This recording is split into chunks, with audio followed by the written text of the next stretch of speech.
Morning, police in Prospect are looking for some answers after a man was fatally shot. Happened around 11:30 last night. That man was found on Durick Avenue next to Harrods Creek Baptist Church on River Road. He died at the scene. As of now, there are no suspects. If you have any information, call the anonymous tip line at 574-LMPD.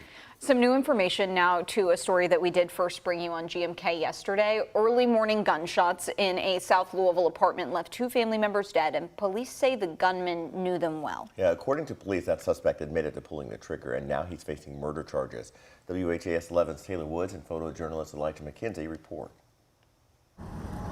This is the scene that shocked a South Louisville neighborhood. Just before 4 a.m., Louisville Metro Police responded to Douglas Park Apartments near Southside Drive, where two men were shot and killed inside an apartment complex. Kentucky Representative Jared Bauman of Southwest Jefferson County has proposed legislation under the Safer Kentucky Act ahead of the 2024 General Assembly. It would keep repeat offenders like Rodriguez off the streets. It's laser focused on violent crime and very experienced criminals. In arrest documents, police say 40-year-old Ricardo Jr. Rodriguez was found standing near the entrance of the apartment. Detectives say he admitted to killing the two men, his own father and son. Yeah, this is an absolutely terrible, tragic incident, and my heart goes out to the family and the friends that are impacted. Court records show in 2013 he was charged with murder and later pleaded guilty to manslaughter, serving 6 years and 6 months in prison. State lawmakers like Representative Jared Bauman are working on legislation before the 2024 General Assembly to prevent repeat offenders. It's called the Safer Kentucky Act, which has 18 parts, including the 3 strikes law. Would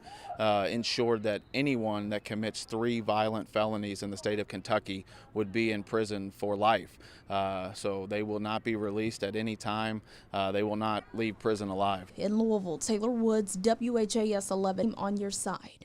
The Safer Kentucky Act proposal is still being drafted. Rodriguez is being held at Metro Corrections and is expected to be in court this morning at 9. And just days before Brooks Houck is expected to appear in court charged in the death of Crystal Rogers, his attorney is asking to reduce his bond. Houck was Rogers' boyfriend at the time of her 2015 disappearance. Kentucky State Police and the FBI arrested Houck last Wednesday on charges of murder and tampering with evidence. A judge set his bond at $10 million. In a motion filed on Monday, his attorney Brian Butler asks for the bond to be lowered to $500,000.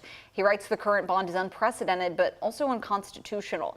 The motion argues Houck complied with law enforcement and has no past criminal convictions. In addition to the bond reduction, Butler asked Houck to be put on home incarceration if that bond is posted.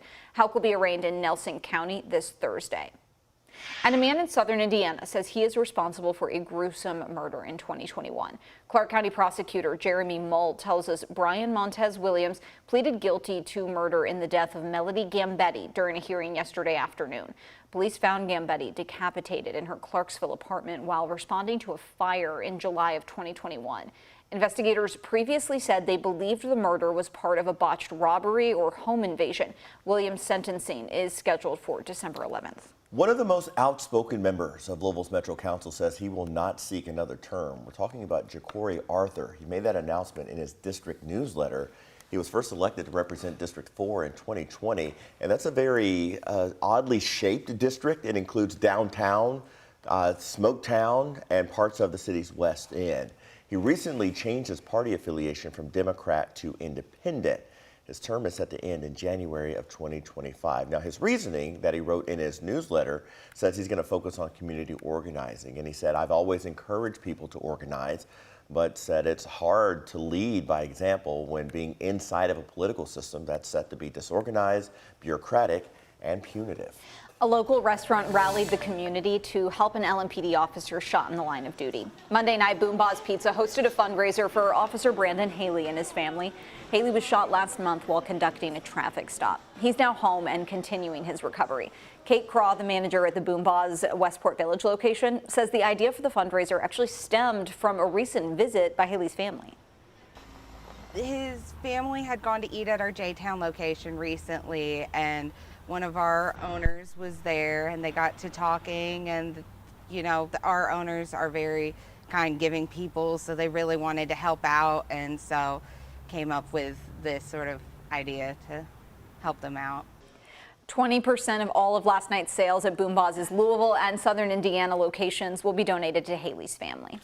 And we've got another chance for you to support Officer Haley. All of the Bear Nose restaurants in Louisville and Southern Indiana are going to host a fundraiser tonight for Haley, and also traffic guard Gertrude Schaffline, who was hit by a semi last month. Because of that crash, she had part of her leg amputated.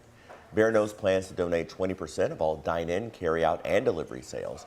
But remember, if you can't make it out and would still like to donate directly, we've got a link in this story for you at WHAS11.com.